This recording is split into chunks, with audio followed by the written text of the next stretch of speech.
namin pinag-usapan yun eh. Ang aming pinirmahang paksa ay patutunayan ko si Kristo ay tunay na Diyos at sana ang trabaho niya lang tutulan ang pagiging tunay na Diyos ni Kristo. Ay ang ginawa ng aking maginoong kausap, pumunta sa ang Diyos, ang Ama. Tutol ba kami doon? Hindi. Pumunta sa bilang ng Diyos na iisa ang tunay na Diyos. Tutol ba kami na iisa ang tunay na Diyos? Hindi. Kaya, wala siyang nagiba sa aking pinatunayan.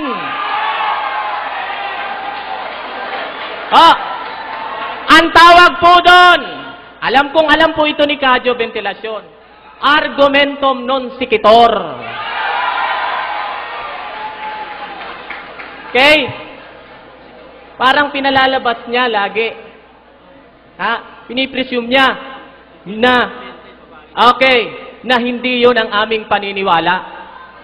So lahat pinipresume niya, parang sinasabi niya, hindi namin pinaniniwalaan na ang Diyos ay Ama o ang Ama ay Diyos. Okay? Dapat, tutulan niya ang aking pinatutunayan na si Kristo ay tunay na Diyos. Ang totoo, ang ginawa niya, kinontra niya lang yung mga talata ko patungkol sa pagiging manlilikha ni Kristo. Pero hindi niya natutulan yung mga talatang ginamit ko patungkol sa sinabi na si Kristo ay manlilikha.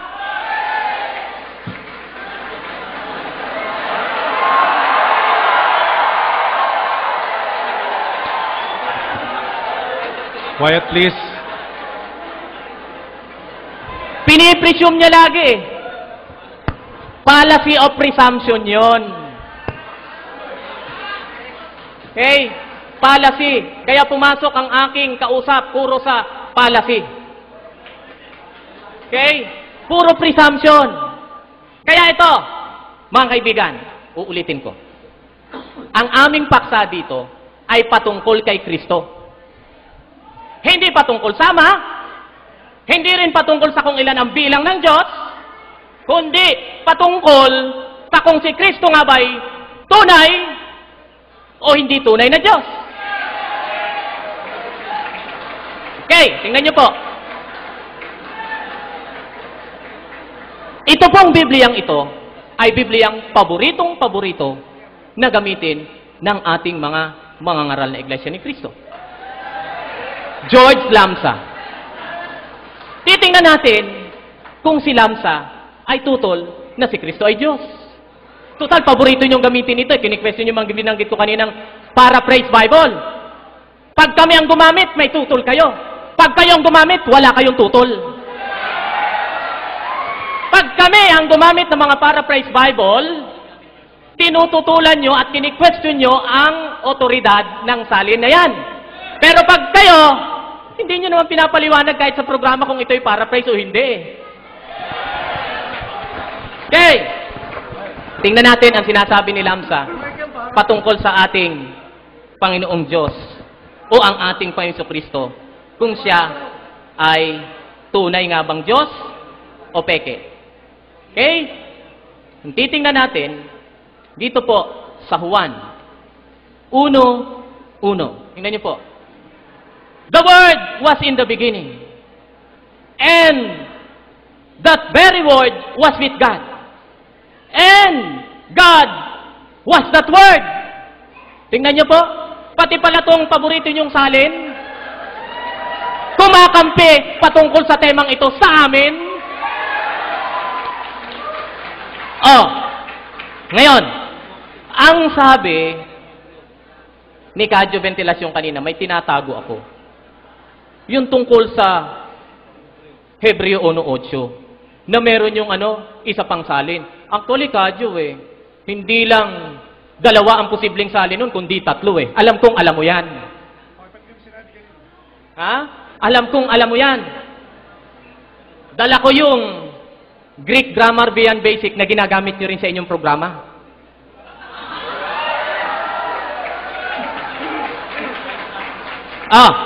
Ano ang sabi ni Lamsa patungkol sa bagay nito? Paborito niyo pong salin nito.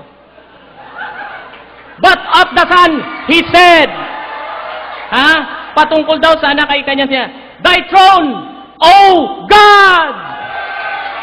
Biro nyo, pati paborito nyo salin, hindi God is thy throne ang ginamit. Kundi, thy throne, O God!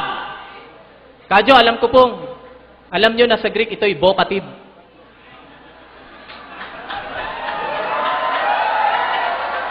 Vocative. Thy throne, O God. So wala po akong itinatago. Porke ba hindi ko binanggit, ibig sabihin, itinatago ko na? Ha? At saka kung sasabihin nyo, yun lang binasa mo kasi pabor. Kayo rin naman po, ganun ang ginagawa nyo Pag kami ang gumagawa, na binabasa namin yung mga saling pabor sa amin, parang masama ang loob nyo. Dapat patas lang. Ha? Dapat patas lang. Okay. Alam nyo po, ulitin ko, kaya ko na itanong itong hen kanina, kasi yung pagka-translate niya dito sa neuter na supposed to be hen, transliteration na nga lang po ay n. Alam niyo po ba sa Greek pag itong n, sa halip na ito'y 1, kung talagang yung n, eto naman sana, wala po kasi kaming kasing high-tech ng kanyang presentation Pero mas maganda sana kung nakikita ito Okay? Eto po ang pagkasabi kasi ginamit niya One Lord, Skorios, one faith, mea pestes, in baptisma. Alam niyo kung ita-translate ito talaga sa word for word na pagkasalin dahil mukhang ayaw niya po ng paraphrase. Magiging ganito po ito. One Lord, one faith, in baptism. Hindi one. Eto po, kanya po ito.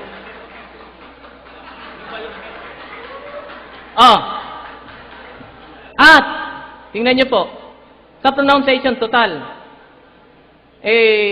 ginamit niya, sabi dito, hen, not the masculine haze. Ginagamit niya po si Carson. Okay, si Carson. Alam niyo po ba, parang lumalabas dito, na si Carson ay kampi sa doktrina na si Kristo ay hindi tunay na Diyos. Pero may dala kaming libro ni Carson kampi sa amin. Kampi sa amin. Pakilabas nga yung libro na yan, The Fallacy of Exegetical Fallacy na libro po mismo ni Carson. Nandito, okay, kampi pala si Carson sa amin pagdating sa bagay na yan. Ito po, Exegetical Fallacies. D.A. Carson. Kampi po sa amin. Okay? Babasahin namin kung bakit naging kampi sa amin, ha? Tingnan nyo po. Para makita natin. Yan nyo po. Nasay dito. Kasi nakita ko po yung article ni Kadyo Ay dito. Some of these are poised to surface when we consider the Arian efforts to link John 10:30. Ito po yung article niya about John 10:30. I and the Father are one, NIV, and John 17:20-23. Alam nyo, yun po ang ginawa talaga ni Kadyo Pinaglink ang John 10:30 sa John 17:21 and 23. And sabi ni Carson, exegetical fallacy yun.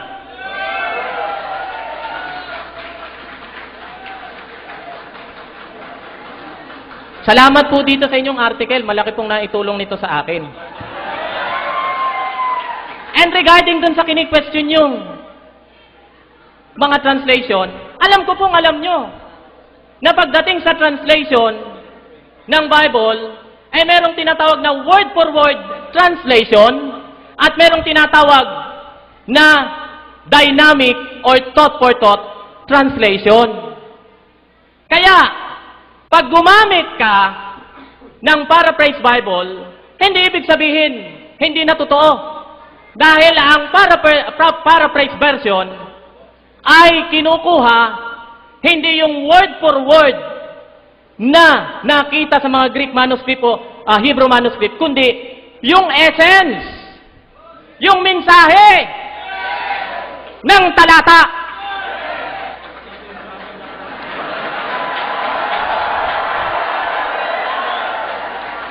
Eto po. Tingnan niyo po ha. Si gusto ni Kadyo word for word eh.